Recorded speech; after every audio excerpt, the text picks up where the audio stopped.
बिस्मिल्लाहिर्रहमानिर्रहीम। अस्सलामु अलैकुम। आप देख रहे हैं K92 न्यूज़ और मैं हूं नाइला भट्टी। शामिल करते हैं आज की अहम खबरें।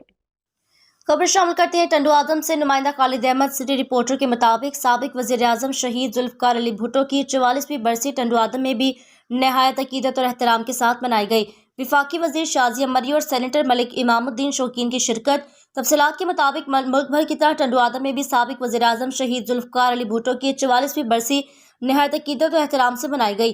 टंडू आदम के नज़दीक मीर हसन मरी गोट में शकील मरी की जानिब से तकरीब के दौरान शहीद जुल्फ़िकार अली भुट्टो के सालो सवाब के लिए कुरान ख़वानी रोज़ा अफ्तार का भी एहतमाम किया गया। तकरीब में विफाकी वज़ीर शाज़िया मरी और सेनेटर मलिक इमामुद्दीन शौकीन के अलावा PP सिंध के नायब सदर सरफराज राजर ने ख़ुसूसी शिरकत की। दीगर ज़िला रहनुमाओं में अली हसन हंगुरजू, जहांगीर जोंजियो, MP शाहिद खान तईम और औरंगज़ेब मरी, रुखसाना शर, शेर मोहम्मद डेरो, जावेद शोरो, ताज मोहम्मद वरिया, चौधरी मोहम्मद अशरफ फराई और दीगर कारकुनान ने बड़ी तादाद में शिरकत की। इस मौके पर विफाकी वज़ीर शाज़िया मरी ने मीडिया से गुफ्तगू करते हुए कहा कि शहीद जुल्फ़िकार अली भुट्टो ने अवाम को शऊर दिया, अवाम की फलाह बहबूद के लिए काम किया, लेकिन अवाम दुश्मन साजिशों ने इन पर झूठा मुकदमा दर्ज करा के शहीद करा दिया।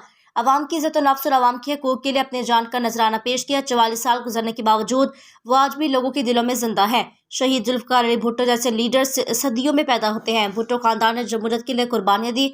हम शहीद जुल्फ़िकार अली भुट्टो को खराज तहसीन पेश करते हैं।